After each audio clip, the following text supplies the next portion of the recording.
meu nome é Renata Bastos, bem-vindos ao meu computador online e hoje eu estou com o Leonardo Barbosa, um psicólogo apaixonado por seu ramo de atividade. Isso é tão verdade que atua há 20 anos em departamentos relacionados ao RH em empresas multinacionais, sendo que 10 destes anos estão voltados para a liderança executiva. Nos dias de hoje atua de forma autônoma, prestando serviços para empresas de modo geral, para desenvolvimento de líderes, equipes de forma estratégica.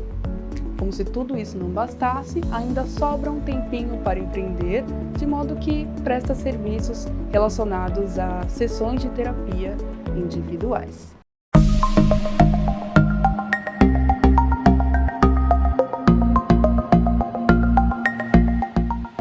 Bem-vindo, Leonardo. Obrigado, Renata. Inicialmente, eu quero agradecer pela presença. Obrigado. Você veio de Moema? Eu moro, na verdade, em São Paulo há 7 anos. Tá. No bairro Vila Mascote, próximo ao aeroporto de Congonhas, na Zona Sul. Ok, então confundi o local. Mas veio de São Paulo, estamos estabelecidos em Santo André. Chegou 6h40 aqui para nos conceder essa entrevista, então agradeço muito pela sua presença. Bom, vamos começar com o primeiro questionamento, que está voltado para a sua trajetória, né? Então, o que o fez se tornar um psicólogo? Essa é uma pergunta bem interessante, porque eu acredito que move muito do nosso ponteiro da vida sobre as decisões que a gente vai tomando ao longo daquilo que vai nos constituindo como profissional e como pessoa também. Então, muito do Leonardo pessoa foi que derivou o Leonardo profissional nessa escolha para eu tomar a decisão de escolha do curso. E a escolha pela carreira em empresas foi muito específica, porque eu tive a oportunidade de experimentar na faculdade onde eu me formei, numa federal em Minas Gerais, diversas oportunidades de estágio em diversas áreas em que a psicologia tem uma interface de atuação. Então eu tive a oportunidade de fazer estágios em escola, em hospitais, em escolas particulares, públicas, em atendimento vocacional, atendimento de orientação a adultos em depressão. Tive a oportunidade de trabalhar no último estágio numa empresa, e aí me encantei e percebi que eu conseguiria fazer um trabalho diferenciado dentro das organizações, ajudando a trabalhar o despertar das pessoas e das empresas através do desenvolvimento humano. E isso me gerou a possibilidade de experimentar caminhos, e aí me especializei, comecei a fazer cursos para me aprofundar mais após a graduação, para conseguir me desenvolver profissionalmente como um profissional de uma carreira executiva no mundo corporativo. Você atuou muitos anos enquanto seletista e agora atua empreendendo. Isso mesmo. O que foi essa transição para você? 20 anos como CLT no mundo corporativo e multinacionais. Eu passei por vários segmentos e morei em 4 estados brasileiros trabalhando por essas empresas. E essa experimentação talvez até me ajudou a formar esse DNA de empreendedor. Porque experimentar diferentes particularidades dos estados do Brasil com desafios que me agregaram para eu poder entender o meu posicionamento, a flexibilidade que o empreender exige, me trouxe até essa senioridade e essa maturidade técnica e profissional para eu conseguir dar esse passo. Faz mais ou menos 5 anos que eu comecei com a ideia de me tornar um profissional autônomo, e é um processo ainda novo para mim, mas ele vem sendo amadurecido nesse tempo em virtude dessas experiências que eu tive, tanto no mundo corporativo, em preparação para essa transição também. E esse preparo não é algo dado pela vida, né? Você não se faz empreendedor de uma maneira automática, de uma maneira instantânea. Mas esse desejo e, ao mesmo tempo, o meu conhecimento sobre as minhas habilidades e entendimento das necessidades de mercado começaram a casar para fazer com que eu tomasse essa decisão. Legal. E, em geral, os clientes vêm através de indicação, vêm através de a divulgação, marketing, enfim, quais são essas fontes? Também é um desafio no Brasil a forma como a gente interage e, de alguma forma, atende clientes como pessoas jurídicas no Brasil de modo geral. O fato de eu ter conseguido repertório nesses 20 anos de mundo corporativo para me relacionar na linguagem, com a etiqueta corporativa desse universo, me deu a oportunidade de conseguir conversar e atrair pessoas e empresas que pudessem ter interesse naquilo que eu posso oferecer também. Ter desenvolvido esse traquejo para esse universo e, ao mesmo tempo, ter entendido os caminhos de acesso em que essa comunicação e o alcance são possíveis para esse público, me fez conseguir alcançar essas organizações de um jeito diferente. Mas um fator decisivo que eu destacaria aqui, até como recomendação para quem nos ouve, de um caminho necessário para quem quer se desenvolver como autônomo e fazer essa transição semelhante à que eu fiz, é de fato explorar o seu network. Então você ter uma rede de relacionamento profissional bem sólida, construída ao longo do seu trajeto, seja como CLT ou não, é uma porta de entrada para a captação de clientes. Então grande parte do meu volume de atendimentos a pessoas jurídicas vem através desse network que eu construí ao longo desses 20 anos trabalhando como CLT. Isso me deu a oportunidade de não só criar minha marca profissional, né, e como pessoa, para eles entenderem o perfil de profissional que eu sou e o que eu entrego como profissional, mas também como que essas empresas, de alguma forma, podem usufruir daquilo que eu posso oferecer. Então, conseguir fazer esse entendimento de analisar, diagnosticar uma necessidade de uma empresa, que não é algo óbvio, fruto de muito desenvolvimento, e ao mesmo tempo também eu consegui responder numa linguagem que essa empresa consiga entender e ver valor naquilo que eu posso oferecer, através de pessoas que me ajudam nessa rede de relacionamentos, me deu a oportunidade de fazer realmente contatos fundamentais para os meus primeiros projetos quando eu comecei a empreender. E você percebe que, em relação aos contatos com as empresas, existem dores nas empresas que são comuns? Por exemplo, eu preciso melhorar minha liderança, eu preciso melhorar a oratória de determinadas pessoas. Tem uma recorrência? Existe. Essa minha percepção sobre a tua pergunta, ela não só ela se confirma na minha posição atual como autônomo, mas como CLT passando por diferentes empresas de diferentes segmentos, inclusive em diferentes realidades, em estados brasileiros diferentes, me deram a visão desse traço comum, de algo sistêmico, tanto sistêmico do ponto de vista corporativo, comum ao mundo do trabalho, como também à cultura brasileira. Então consegui ver alguns fatores muito próximos daquilo que é recorrente na necessidade de desenvolvimento de profissionais em todas as organizações. Muito do que você trouxe é de fato muito presente de maneira recorrente nas organizações para trabalhar desenvolvimento humano. Então, por exemplo, desenvolvimento de liderança. Entendendo líderes como agentes de cultura, agentes de transformação, o que mais a gente vê no mundo são mudanças em velocidade e em volume, entender que esses líderes são os mediadores dessas mudanças constantemente é um volume de pessoas e de demandas que precisam de uma atenção especializada. Então, trabalhar o desenvolvimento de liderança é algo permanente nas empresas hoje, porque eles são mediadores da voz jurídica para ajudar as equipes a alcançar os resultados das organizações.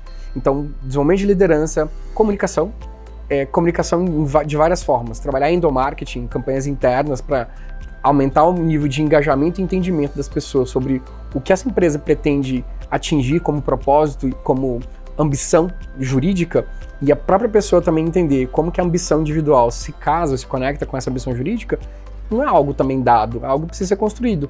Então, demanda também muito papel consultivo de apoio para fazer com que essa população consiga se organizar e ao mesmo tempo ver sentido no que ela faz quando a gente pensa no sentido do trabalho para cada pessoa. Então, treinamentos ligados a clima organizacional, a cultura organizacional, desenvolvimento de liderança, como eu falei, de comunicação, são bastante recorrentes para diferentes tamanhos de empresas. Isso quase independe da variável geografia e tamanho. Legal. São perguntas que são muito minhas, mas já vi perguntas assim por aí, falando sobre psicologia. Até voltando para a questão da liderança, eu entendo, e você me corrija se eu estiver errado, cada líder tem um estilo de liderança quase que natural, e é preciso desenvolver ali outras faces. Verdade. Porque não dá para ser especificamente um. Existe uma liderança que você acha mais difícil de desenvolver? Por que eu pergunto isso? Porque eu percebo que tem líderes que são mais autocratas, e esses, por conta das novas gerações, eu entendo que tem perdido espaço. É verdade. E funcionou durante um tempo, né? Faça e é isso, tem que fazer. Atualmente, parece que o líder tem que se colocar numa posição mais de realmente engajar a equipe. Não é só faça, simplesmente. E tem um que acaba sendo um pouco mais amigo demais, que também não dá. Eu imagino que tenha essas situações. Tem. Qual que é a liderança que você entende que... Não sei se existe isso ser mais difícil ou não, mas acho que qual que é mais difícil que você encontra de chegar ao centro? Sair das extremidades e ir para o centro? Eu gosto muito da sua percepção sobre esse centro como uma interpretação que eu faço para isso de equilíbrio, né? Porque você nunca vai encontrar dentro de uma organização um ponto ideal fixo permanente. Esse ponto de equilíbrio daquela empresa no que tange o papel de um líder para fazer com que essa operação flua de um jeito leve, tanto para a empresa em termos de resultado, como para as pessoas em termos de satisfação, é um ponto que varia muito de tempo para tempo. Então, esse ponto trabalhado em 6 meses, daqui 3 meses talvez já não esteja no mesmo lugar. Talvez a dificuldade é muito mais essa volatilidade das variáveis que interferem para que a atuação desse líder se adapte a essas mudanças que são constantes. Talvez esse perfil de líder que seja mais enrijecido, mais engessado, em um único perfil, moldado a uma forma muito permanente de atuação, talvez seja mais difícil de sobreviver. Então, tanto esse líder é mais difícil de ter uma carreira longa naquele lugar, mas uma vez que tem, muito provavelmente os resultados dele são menores do que ele poderia ter se tivesse uma flexibilidade, uma forma de atuação mais aberta e permeável a essas necessidades do mundo atual. Bom, e no que se refere às sessões de terapia, como que é isso para você? Eu entendo que atender empresas e atender pessoas físicas são modalidades muito distintas de atendimento. Como que você vê o atendimento voltado para terapia comportamental no Brasil? É um desafio muito grande conseguir fazer com que essa agenda seja prioridade das pessoas e das empresas. Então, algumas empresas até patrocinam e incentivam para que as pessoas façam terapia através dos seus planos de saúde, através dos seus convênios estabelecidos pelas organizações, mas dificilmente as pessoas dão continuidade não só a um tratamento psicoterapêutico, mas a medicina tem estatísticas bastante desafiadoras no que tange qualquer tratamento no Brasil pela nossa cultura. Existem dados que comprovam pelo Conselho Federal de Medicina a dificuldade de manutenção de tratamentos básicos, antibióticos, deveria tomar por 10 dias. As pessoas melhoram em 5, suspendem o uso. Então não conseguem ter um avanço efetivo de um tratamento que deveria dar resultados mínimos adequados. E essa instabilidade de qualquer tratamento dificulta a continuidade da gente conseguir ter evoluções em qualquer tipo de processo, sobretudo quando é menos materialmente presente, né? Como a gente está falando da matéria humana, de emoções. Então, quando eu penso em terapia comportamental no Brasil, a gente tem um desafio cultural, primeiro, condicionado a qualquer tratamento. E segundo, do viés ainda em algumas cidades, em algumas localidades, até no interior, de algo pejorativo relacionado ao tratamento psicoterapêutico. Como se eu precisasse estar num nível de desequilíbrio a ponto de uma internação para justificar um atendimento de um psicólogo. E isso ainda é resquício de um passado não muito distante, em que psicólogo era percebido como algo orientado a quem é louco, a quem passa por um processo de desequilíbrio permanente ou uma doença mental severa. E isso nunca foi verdade desde a fundação, desde a criação dos pilares e dos princípios da psicologia como ciência. Mas muito desse meio social estigmatizado ou estigmatizante sobre esse processo faz com que a gente dificulte a continuidade, o acesso e até mesmo a perpetuação de tratamentos básicos que poderiam ajudar as pessoas a se recuperarem, né, no Brasil. Então, tem um desafio da psicologia de modo geral, não só da comportamental nesse sentido, por traços de cultura e, ao mesmo tempo, por diferentes formas de percepção sobre os ganhos que se são percebidos com um tratamento psicoterapêutico. E eu realmente entendo como uma tristeza isso, porque existem tantas questões que não são normalmente da pessoa, que antecedem a pessoa, que está relacionado ao meio, que está relacionado à criação, tudo isso sendo revisto na terapia, exatamente, facilita muitos processos aí ao longo da vida. Mas enfim, eu sou suspeita, eu sou apaixonada por terapia, toda sexta-feira eu estou lá às 19 horas. Mas voltando para a parte empreendedora, para iniciantes ou para pessoas que se percebem atuando nesse ramo de atividade, é mais fácil encontrar público através de empresas, corporações, como você atua como consultor, ou atuar como autônomo em terapias, sessões de terapias individuais? O que você percebe que tem mais mercado? Não tem um caminho único ou uma resposta específica que defina uma única ou exclusivamente um único caminho em que isso possa dar certo, digamos assim. Eu vou explorar algumas alternativas de possibilidades que podem fazer com que qualquer profissional querendo trabalhar como autônomo possa empreender com êxito, né, nesse caminho. Aí depende também do nível de maturidade ou de experiência profissional. Se a gente está falando de um recém-formado que busca atender de maneira clínica, buscar algum espaço com uma certa senioridade em que ele possa ter inclusive supervisão e acompanhamento dos seus próprios atendimentos, isso acelera o processo dele de entrada no mercado, em estar num espaço mais estruturado e, ao mesmo tempo, sendo apoiado por pessoas que têm uma experiência que possa ajudá-lo nesses atendimentos iniciais a ganhar cada vez mais segurança no atendimento clínico. É uma recomendação, inclusive, do próprio Conselho Federal de Psicologia. você ter um acompanhamento de uma supervisão clínica para fazer qualquer tipo de atendimento, independente da linha terapêutica. Essa é uma das possibilidades, mas não é a única. A minha não foi essa.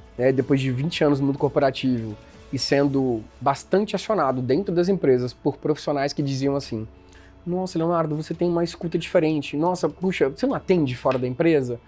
E eu, no meu começo de carreira, não fazia outra atividade, além dos meus projetos e trabalhos dentro do mundo corporativo relacionados à área de recursos humanos. Mas do meio desses 20 anos para frente, quando eu me torno líder, eu comecei a dar aula, eu comecei a experimentar até o regresso, que não é uma regressão, né, às bases da minha formação em psicologia para poder atuar em atendimentos individuais, com coaching, mentoria, com clínica, e percebi que esse espaço existia e eu não estava explorando. E as pessoas dentro das empresas me demandavam isso.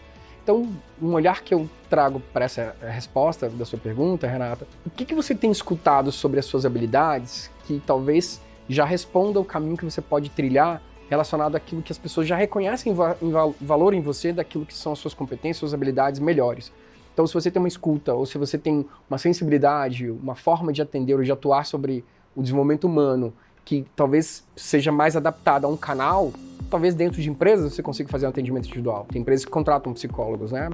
Minha profissão dentro das empresas não era de psicologia, não era como psicólogo, mas eu atuava com um olhar, com uma lente da psicologia para os processos que eu entregava. Mas nada impede que você atue num hospital, numa escola, ligado à área jurídica, em fóruns, você consegue trabalhar com psicologia forense. Então, você tem caminhos muito variados para você fazer atendimento clínico, podendo ser numa clínica tradicional, de atendimento individual livre a um público variado, mas também tem instituições que precisam também de um apoio de um profissional, que também pode conceder esse espaço para você também se aprofundar numa especialidade específica de um nicho profissional. Pode ser, como disse, um hospital, pode ser, eu fiz estágio na Santa Casa, por exemplo, em Minas Gerais, e a área médica é uma área muito carente. Inclusive, a gente vai falar de burnout hoje, inclusive, a expressão ela surge, inclusive, dentro da área da saúde, curiosamente.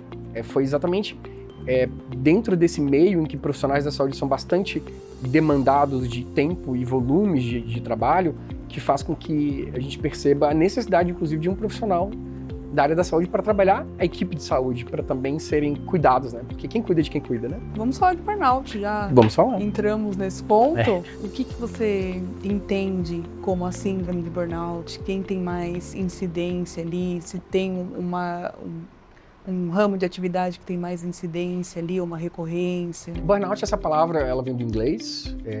É uma palavra que não tem uma tradução literal específica de uma expressão no português que poderia traduzir, mas a gente utiliza uma expressão adaptada que é esgotamento físico e emocional profundo, assim, crônico. Esse esgotamento profissional, a palavra burnout, ela é específica para o mundo do trabalho, então é um termo que foi cunhado por um psicólogo alemão, o Herbert Freudenberger, em 1974, criou esse termo quando ele atendia enfermeiros de um hospital, ou seja, atendendo uma equipe de saúde, ele percebia que havia ali um excedente emocional mal administrado, que era específico do universo profissional daquelas pessoas, que fazia com que elas começassem a ter esse nível de exaustão extrema, mas estava em nível crônico, não era agudo. Ou seja, já estava instalado por algum tempo e as pessoas estavam habitualmente fazendo coisas de maneira exaurida. Já não entregavam mais energia, disposição e começaram a perder o sentido da relação do trabalho com a sua satisfação. Esse psicólogo, então, né, formado nos Estados Unidos, e ele lança isso nos Estados Unidos, apesar dele ser de origem alemã, ele faz isso no estado americano, ele traz uma lente diferente para olhar o mundo do trabalho, olhando de uma maneira cuidadosa a saúde mental aplicada às diferentes profissões. E quando você pergunta dessa maior incidência, o mundo da saúde ele é bastante foco-alvo, né, de casos de burnout, infelizmente. Então, médicos, enfermeiros, bombeiros, psicólogos também, profissionais de saúde. Na pandemia tivemos casos de muitos atendimentos e também profissionais de saúde muito necessitando atendimento também, né?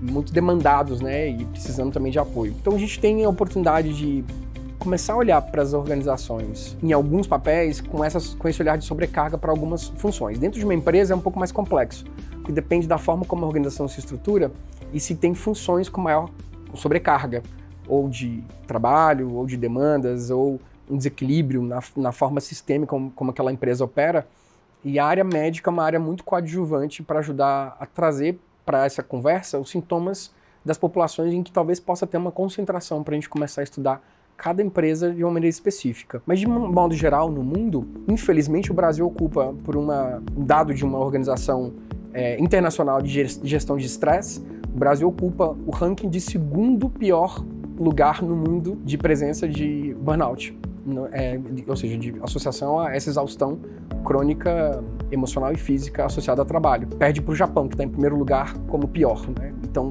dos 5 piores países nesses índices, o Brasil está em segundo lugar já há algum tempo. A gente tem dados bastante tristes assim, no mundo do aumento progressivo e não da redução desses índices, né? Então, isso traz o desafio não só para os profissionais da saúde, mas para toda a sociedade, porque a organização ela perde produtividade com isso, a sociedade ela perde o atendimento e o serviço desses profissionais que passam a se afastar, e isso começa a trazer um ônus financeiro e ao mesmo tempo um ônus social bastante difícil. O volume de pessoas afastadas pelo INSS começa a aumentar a conta não só do Estado brasileiro, mas de todos os países que estão nesse índice alarmante e crescente, fazendo com que perdas financeiras e sociais comecem a trazer prejuízos maiores. Então a gente começa a ter dificuldade até de formação de futuras gerações, pensando em nível profissional, pelo volume de pessoas em afastamento, inclusive recém-formados, por exemplo. Então já começam a ter sintomas, sinais de burnout,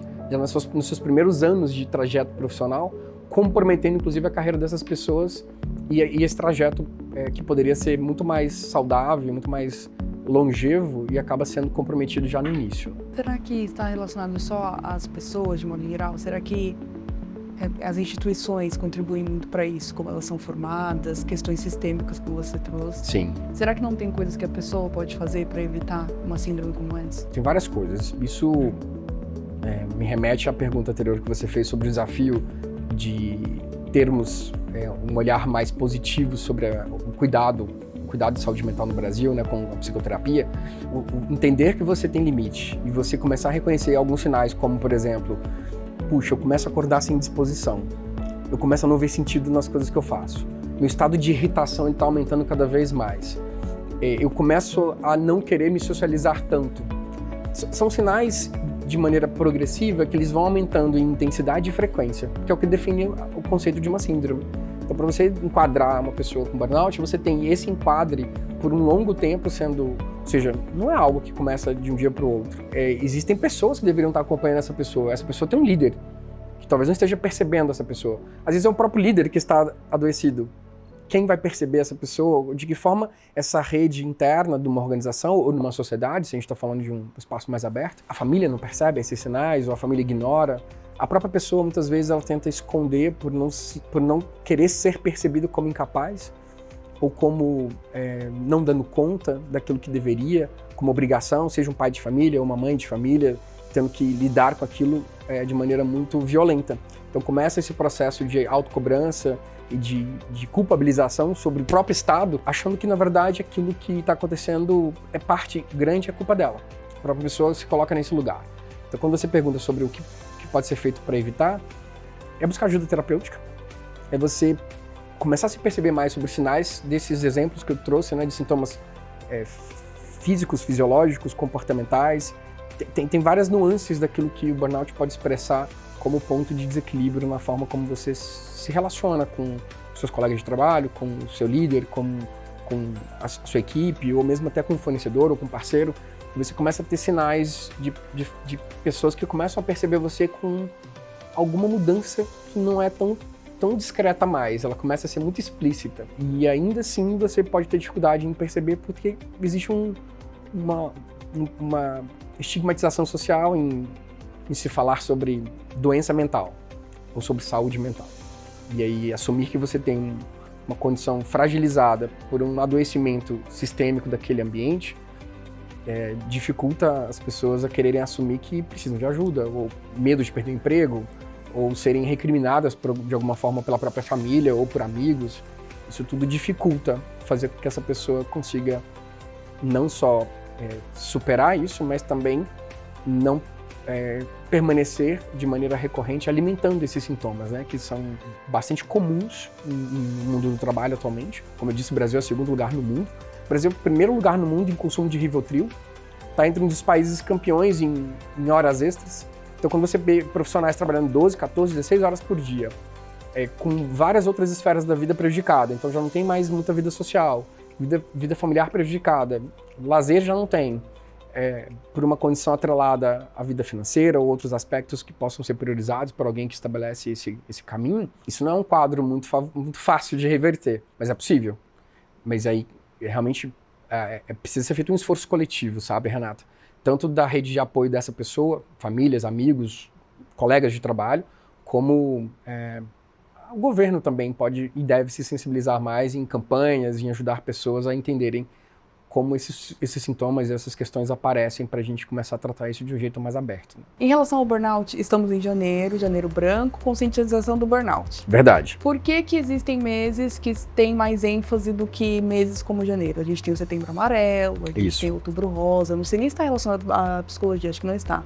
Não diretamente. Mas, de qualquer forma, existem meses que têm mais ênfase. Por que janeiro branco não tem essa ênfase? De fato, no Brasil, a gente tem campanhas mensais sobre diferentes causas ligadas à saúde e ao cuidado humano. E a gente tem 2 meses especificamente, que é janeiro, que a gente já tem intitulado aí como janeiro branco, e setembro amarelo, que tem relação aí à proteção à vida das pessoas. Então, esses 2 meses particularmente têm um olhar muito orientado à saúde mental, ao cuidado das pessoas de um aspecto emocional. E não é à toa, mas por esses 2 temas serem tabus sociais, a gente tem uma dificuldade ainda de ter essa pauta de maneira muito mais sólida numa discussão, numa agenda, numa empresa, ou abertamente numa entrevista pública, ou mesmo governo se pronunciando sobre os cuidados que poderiam estar relacionados a essas 2 dimensões. Então, o fato de ter uma pauta já é um ponto positivo, mas o fato da gente não se aprofundar ainda nessa pauta também mostra os desafios que a gente tem, não só no nosso país, mas em diferentes esferas do nosso país, para que, de fato, a gente tenha a profundidade que merece o cuidado à saúde das pessoas. Realmente, eu entendo que deveria ter um olhar mais cuidadoso mesmo, Verdade. Campanhas e afins. Vamos torcer para que isso venha a ser desenvolvido conforme o tempo vá passando, né? Bom, eu tenho que encerrar essa entrevista, faz parte, realmente, entrevistas que sejam mais longas acabam não tendo tanta visibilidade como nós gostaríamos, então preciso encerrar. Mas eu gostaria que o Leonardo deixasse as fontes de, contato para as pessoas que desejam contratá-lo como terapeuta, como consultor, enfim. Deixe os seus contatos para o pessoal. Obrigado, Renata. Eu estou, nesse momento, desenvolvendo o meu site da minha consultoria. Eu abri já como pessoa jurídica há mais de 1 ano essa minha empresa. Eu já trabalhei, né, com essa minha independência profissional para algumas organizações grandes no Brasil, mas eu não tenho ainda uma rede social específica dedicada a essa consultoria. Nesse primeiro trimestre eu faço essa divulgação, depois eu complemento aqui, mas a principal forma atual e bastante acessível para me achar seria através do LinkedIn. Então, você acessando meu perfil Leonardo_Barbosa_Silva, você consegue me acessar e escrevendo por lá, eu respondo no mesmo dia.